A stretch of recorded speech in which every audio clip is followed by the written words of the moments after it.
We respectfully acknowledge that the Windsor Regional Hospital occupies the traditional, ancestral, and contemporary lands of the Niswi, Iskwandana, Anishinaabe, the Three Fires Confederacy, Ojibwe, Odawa, Potawatomi. We acknowledge the land and the surrounding waters for sustaining us, and we are committed to protecting and restoring these lands and waters from environmental degradation.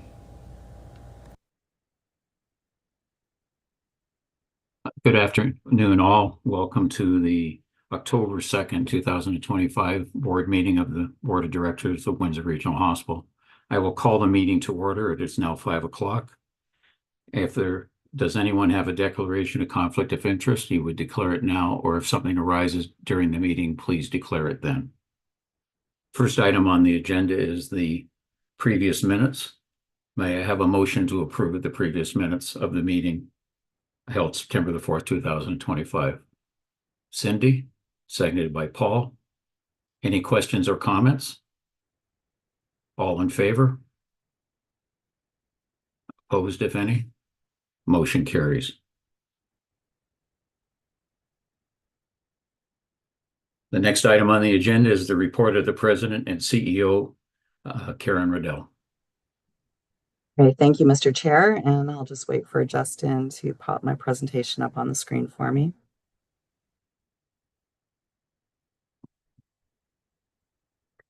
All right, good evening, everyone. So next slide, please. So I've got the pleasure of introducing tonight. We have Kelly Herron, who's currently the Director of Inpatient Surgical Services. She's been awarded the position of Vice President of the Women's and Children's Inpatient Surgery, Perioperative, and Ambulatory Surgery Services. Kelly joined Windsor Regional Hospital back in 2000, and she served in a variety of roles, including clinical practice manager, enterostomal therapist, operational manager, and since 2013 has been the Director of Surgical Services. So her and Rosemary are working on their transition plan right now, and the plan is for her to transition into that role January 1st, I believe. So Kelly, I don't know if you want to say hello to everybody. I think she's here and on screen tonight. Hi, everyone. Looking forward to meeting with you all and working closely with you. It's a pleasure. Thanks, Kelly. And we also have Nicole Kurwianik. She's the successful candidate for the position of Chief Nursing Executive and the Vice President for Critical Care, Cardiology, Diagnostic Imaging, Respiratory Therapy, Patient Relations, Corporate Education and Training, and Professional Practice. So we're going to call her Nicole because I've got a typo in here. She joined Windsor Regional Hospital in 2018 as the Director of Critical Care, Cardiology, and Respiratory Services, where she's collaborated with the teams to lead through significant challenges, growth, and change. And in 2024, she took on the interim vice president role for the same portfolio when I transitioned into the acting president and CEO role. And I'll invite Nicole just to say hello, although she'll be a familiar face because she's been coming to the board meeting for 1.5 years now. Hello, and thank you. I'm honored and looking forward to this new challenge. Great, thank you, Nicole. So congrats to both. Next slide, please. So also want to say congratulations to the Windsor Regional Hospital team. We did have a Zero Harm event week at the Olette campus. That was on August 25th, 2025, of their great work not going unnoticed. So the Patient Harm Index measures the number of preventable harm incidents that occur in our organization, including falls with injury, hospital-acquired infections, and irreplaceable lab specimens. And it's a very stretch target, and we're always very excited when we hit that for our patients. Next slide, please.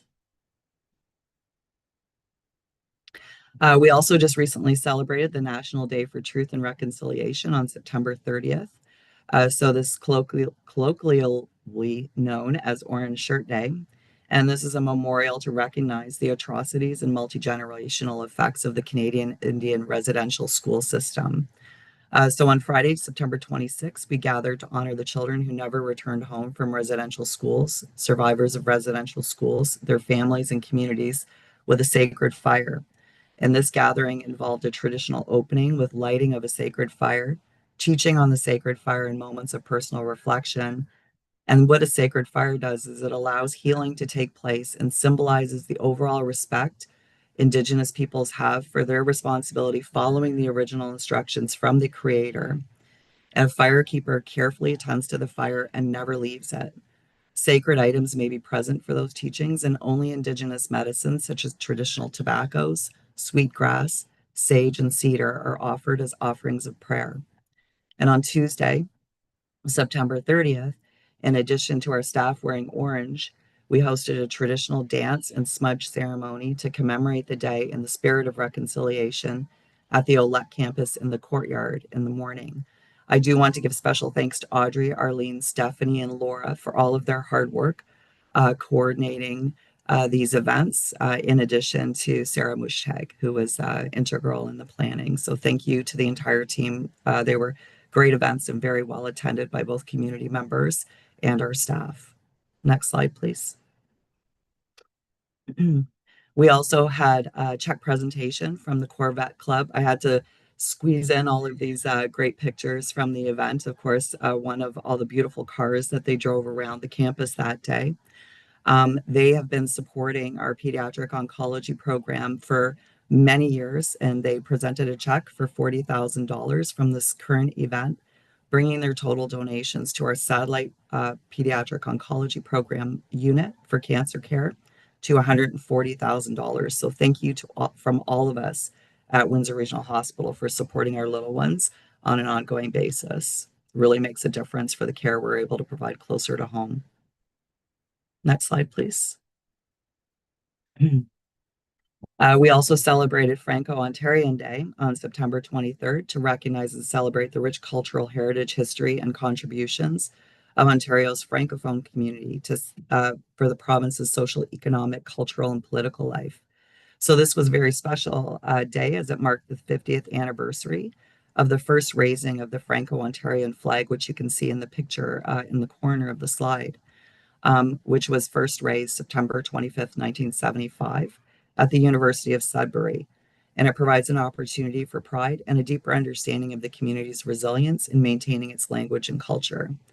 And probably maybe a little known fact is that Windsor is the oldest continual French settlement west of Montreal. Staff were encouraged to wear green on Thursday in recognition of Franco-Ontarian Day. And we had a great day, and we all learned a lot, I think, about the community. Next slide, please. We also had a great event at Open Streets in Windsor. So our nurse police team was out and with the Windsor Police Services, providing education and outreach to our community. So this initiative continues to be a very successful program, bringing care to patients where they are and avoiding emergency department visits and admissions.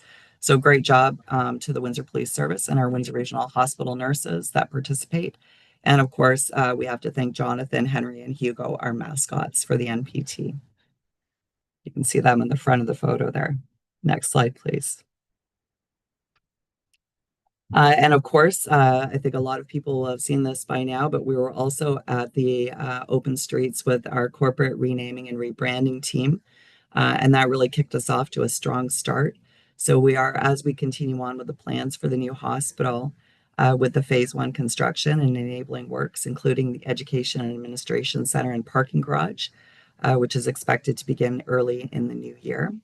And we'll be aligning the modern facility and the organization with its evolving role in the community by establishing a new corporate name and visual identity.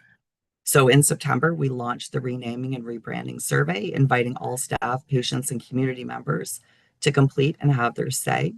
And within the first week of that launch, we had more than 1,000 participants that have provided their input, and that will remain open until mid-December. It's currently available in both French and English, and as the project website develops, we'll have additional translations coming soon. And paper copies of the online survey are also available through the redevelopment office for those who may not have access to electronics to complete the survey online. We'll also have additional engagement opportunities planned throughout Windsor Essex, and future in-person opportunities will be published on the project website and social media channels. You can access the survey through our link at wrh.on.ca/Together We Build for more information. Next slide, please. And that is the end of my report. I'm happy to take any questions.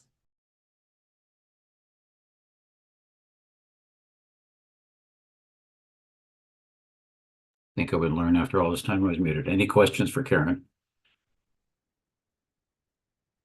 Kelly, welcome and congratulations. And Nicole, congratulations on your promotion to Chief Nursing Executive.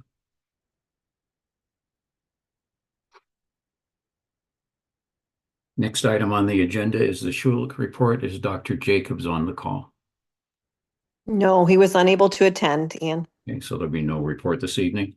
We will move to item number 6, financial presentation by our treasurer, Mr. Chris Lanu. Thank you, Mr. Chair. Obviously, we'll get right into this. We can go to the next one here. The net deficit after building amortization as of August 31st is almost 14 million. It's a little bit better than budget by half a million.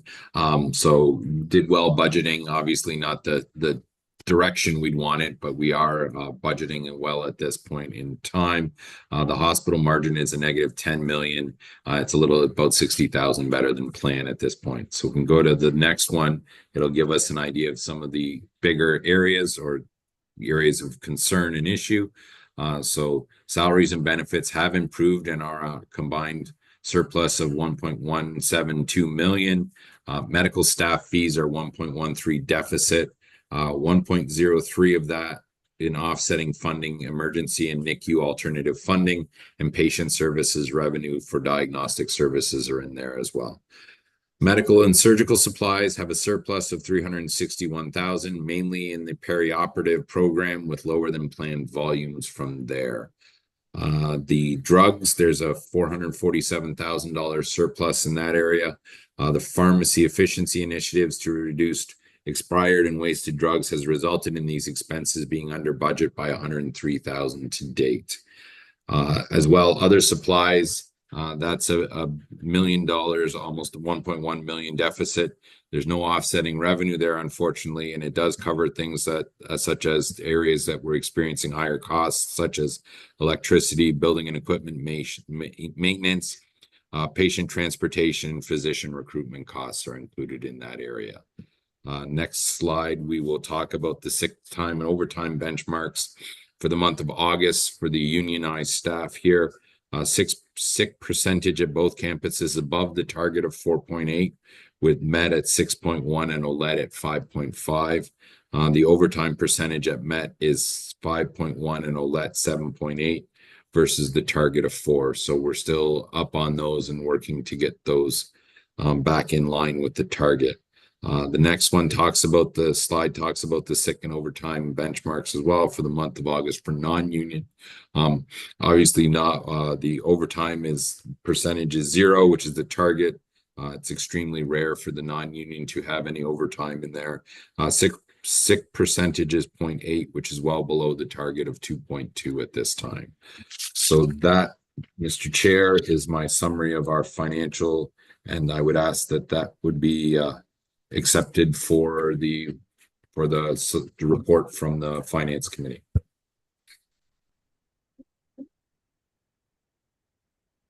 May I have a seconder for Chris's motion, please? Paul? Any questions or comments of Chris at this time? Seeing none, all in favor? Opposed, if any? The motion carries. Attached in your package was the media report for the last month and a half of social media and media reports throughout the area. They're there for your information. Are there any board member questions or comments or notices of motion that you'd like to make? Seeing none, the date of our next regular scheduled board meeting will be via Zoom on November the 6th, 2025. And thank you for your attendance this evening. And may I have a motion to adjourn, please? Anna, seconded by Mary. All in favor? Motion carries. Thank you all, and I will see you at the next meeting.